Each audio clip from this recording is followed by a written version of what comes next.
నువ్వు ఇటెళ్ళవే, పులిహార వస్తుంది నువ్వు ఇటెళ్ళరా, చక్కెర పొంగల్ ఇస్తారు నేను అట్టెడతాను, కట్టు పొంగల్ వస్తుంది నువ్వు అటెళ్ళవే, చిన్న లడ్డు ఇస్తారు నలుగురం పూలబావి దగ్గర నించుని పంచుకు తిందా ఉంటారు. కాబట్టి అక్కడ అన్నీ అపురూపమే. కాబట్టి స్వామి ప్రసాదంబు కన్నుల కద్దుకొని ఆస్వాదించు భక్తుల గుంపులొకట, స్వామిని దర్శించి సంతోషమాగక పరవశులకు పుణ్య పురుషులొకట.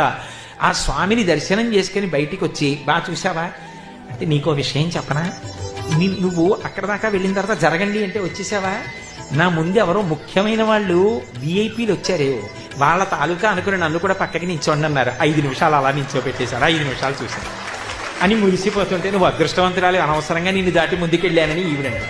కానీ అబ్బాయి ఎంత బాగున్నాడని ఆ సళ్ళింపులో గురువారం సాయంకాలం అన్నీ తీసేసి ఆ ఓట్లపుండ్రాలు తగ్గించేసిన అబ్బాయి ఎంత అందం ఆ పూలంగి సేవలో అని చెప్పుకు మురిసిపోతారు. స్వామిని దర్శించి సంతోషమాగక